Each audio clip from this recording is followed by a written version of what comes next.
नमस्कार। खबरों के इस बुलेटिन च तुहाडा स्वागत है। मैं हाँ स्वरनजीत सिंह। पहला पेश ने चोण दीआं खबरां। प्रधानमंत्री नरेंद्र मोदी भलके आकाशवाणी के बहुत चर्चित प्रोग्राम मन की बात तहत देश विदेश के लोगों नाल अपने विचार साझे करनगे।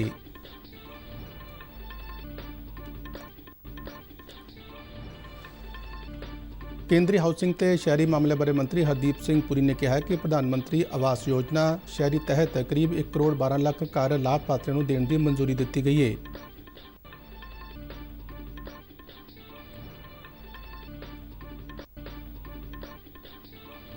फौज के मुखी जनरल M नरवणे ने शिमला के फौजी सिखलाई कमांड का किया दौरा।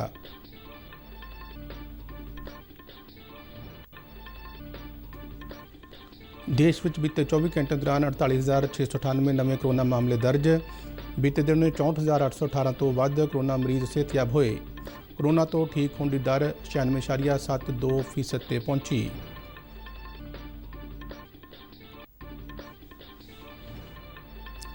पंजाब के मुख्यमंत्री कैप्टन अमरिंदर सिंह ने Punjab state power corporation limited को किसानों को बिजली की 8 घंटे निर्विघन सप्लाई यकीनी बनाने के हुक्म दिते ने।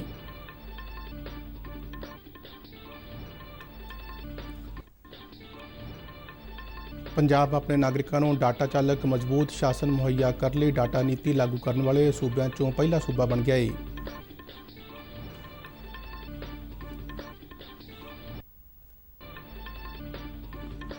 पंजाब में टीकाकरण की शर्त नाल आईलैट्स कोचिंग संस्थावां खोलण लई मंजूरी। कोविड महामारी के मद्देनज़र मौजूदा पाबंदियां 30 जून तक लागू रहणगियां। ते हुण खबरां विस्तार नाल। प्रधानमंत्री नरेंद्र मोदी भलके आकाशवाणी के बहुत चर्चित प्रोग्राम मन की बात तहत देश विदेश के लोगों नाल अपने विचार साझे करनगे। महीनावार रेडियो प्रोग्राम की यह 78वीं कड़ी होगी। मन की बात प्रोग्राम को दूरदर्शन के सारे चैनल प्रसारित करनगे। ये प्रोग्राम महीने के आखिरी एतवार सवेरे 11 बजे प्रसारित किया जाता है। इस तो तुरंत बाद इस प्रोग्राम का खेतरी भाषा में रूपांतर भी देखा तो सुनिया जा सकता है। डीडी पंजाबी ते रात 8 बजे इसका मुड़ प्रसारण होगा। नशाखोरी ते गैर कानूनी तस्करी विरुद्ध अज अंतर्राष्ट्रीय दिवस मनाया जा रहा है। इस मौके एक ट्वीट में प्रधानमंत्री नरेंद्र मोदी ने समाज विचों नशियां के खतरे को खत्म करने लई जमीनी पद्धर ते काम कर रहे सारिਆਂ की शलाघा की है। भारत को नशा मुक्त बनाने ते वचनबद्धता दोहराउंदिआं उन्होंने कहा कि नशे हनेरे ते तबाही लियाउंदे ने, इसलिए इन्हां खिलाफ जंग जारी रखदिआं देश को नशा मुक्त कराउण लई लगातार काम करन दी लोड़ है। केंद्रीय हाउसिंग ते शहरी मामलों बारे मंत्री हरदीप सिंह पुरी ने कहा कि प्रधानमंत्री आवास योजना शहरी तहत करीब 1 करोड़ 12 लाख घर लाभपात्रियों को देने की मंजूरी दी गई है। इन्हां विचों 83 लाख घरों की योजनाबंदी मुकम्मल कर ली गई है और 50 लाख तो वध मुकम्मल कर ले गए हैं। हाउसिंग ते शहरी मामले मंत्रालय ने बीते दिन 3 ट्रांसफॉर्मेटिव शहरी मिशनां लई 6वीं वर्षगांठ की याद में एक ऑनलाइन इवेंट आयोजित किया सी।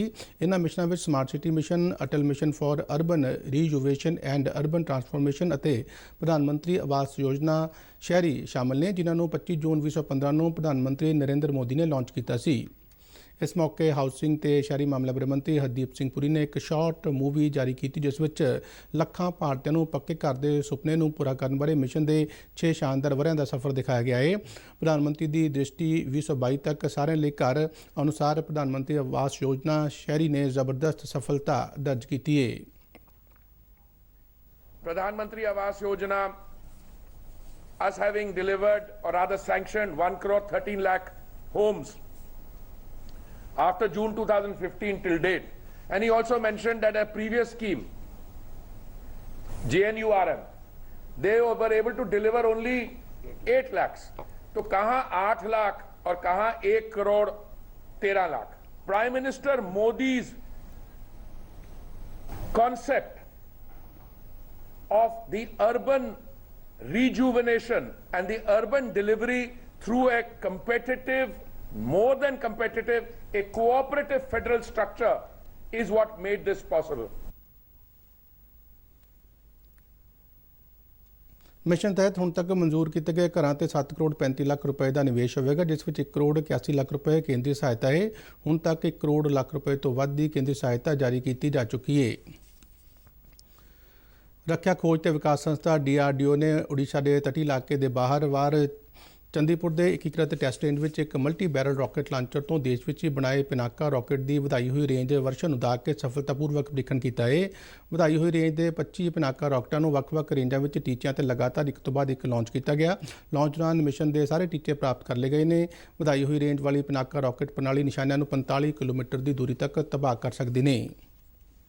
फौज मुखी जनरल MM नरवणे ने बीते दिन शिमला के फौजी सिखलाई कमांड का दौरा किया। दौरे दौरान उन्होंने रणनीतिक मिलिटरी भविख के सिद्धांतक सुधारां, संचालन दी चुनौतियां ते तैयारी, तकनीकी निवेश ते सिखलाई विधवता समेत कई मुद्दों बारे दस्सिया गया।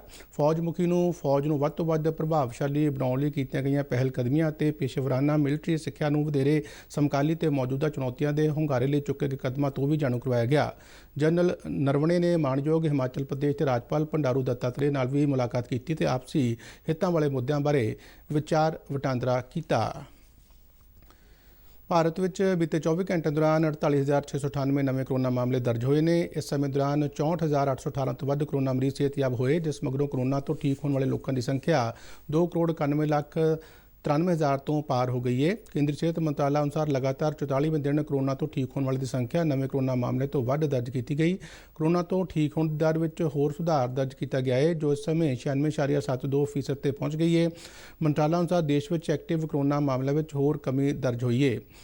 पिछले 24 घंटे दौरान कोरोना कारण 1,183 मौतें हुई हैं, जिस नाल हुण तक मरन वालों की गिणती 3,94,493 हो गई है। मंत्रालय अनुसार देश में एक्टिव मामलों में होर कमी दर्ज हुई है तो इस समय भारत में 5,95,565 एक्टिव कोरोना मामले ने।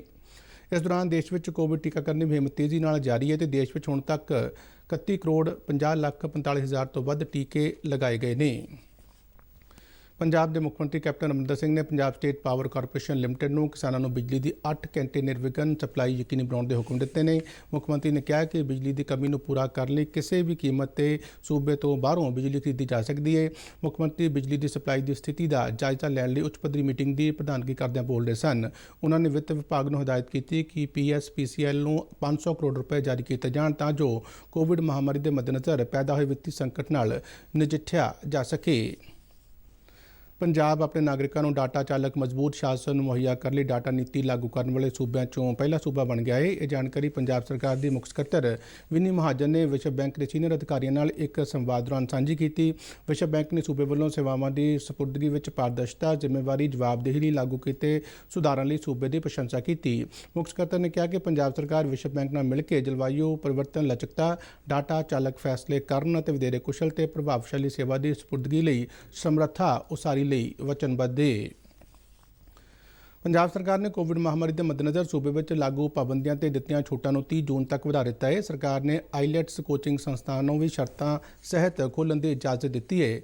आईलैट्स कोचिंग संस्थावां विचले अध्यापकों, कर्मचारियों ते विद्यार्थियों ने घट्टो घट्ट एक वैक्सीन खुराक लई होवे तां ही वो संस्था नूं खोल सकते हैं। इस तो इलावा सूबे में रात 8 बजे तो सवेरे 5 बजे तक रात का करफ्यू और एतवार नूं हफ्तावारी करफ्यू जो शनिवार रात 8 बजे तो शुरू होकर सोमवार सवेरे 5 बजे तक जारी रहेगा नूं पहलां की तरह लागू रखा गया है। विआह ते अंतिम संस्कार विच भी 50 तो वध लोगों के इकट्ठ नूं इकट्ठा होने की इजाजत नहीं है। नॉन AC बसां विच भी खड़े होकर सफ़र करने की इजाजत नहीं होगी। AC बसां विच भी वध तो वध 50% यात्री समर्था नाल चल सकदियां ने। पंजाब हैल्थ सिस्टम कारपोरेशन के चेयरमैन अमरदीप सिंह चीमा ने बीते दिन नीति आयोग के खेतीबाड़ी संबंधी मैंबर डॉक्टर रमेश चंद नाल एक मुलाकात की ते कोरोना काल दौरान खेतीबाड़ी खेतर वालों देश की आर्थिकता में पाए योगदान के मद्देनज़र इस खेतर नूं विशेष हुलारा देने की अपील की। पंजाब के खेतीबाड़ी नाल संबंधित भाईचारे नूं दरपेश मुश्किलों बारे जानकारी सांझी करदिआं अमरदीप सिंह चीमा ने कहा कि पूरे देश में सिर्फ खेतीबाड़ी खेतर ने ही कोरोना काल में लोगों को जिथे भोजन उपलब्ध करवाया है उत्थे देश के अर्थतंत्र में भी उस वेले योगदान पाया जदों उद्योग, निर्माण ते सेवा खेतर की स्थिति चंगी नहीं है। खबरों के बुलेटिन साडे दर्शक YouTube channel RNU DDK Jalandhar ते भी देख सकते हैं और बुलेटिन RNU जलंधर के ट्विटर हैंडल और फेसबुक पेज पर उपलब्ध ने। इस दे नाल ही खबरों का यह बुलेटिन खत्म हुंदा है। आग्या दिओ, धन्नवाद।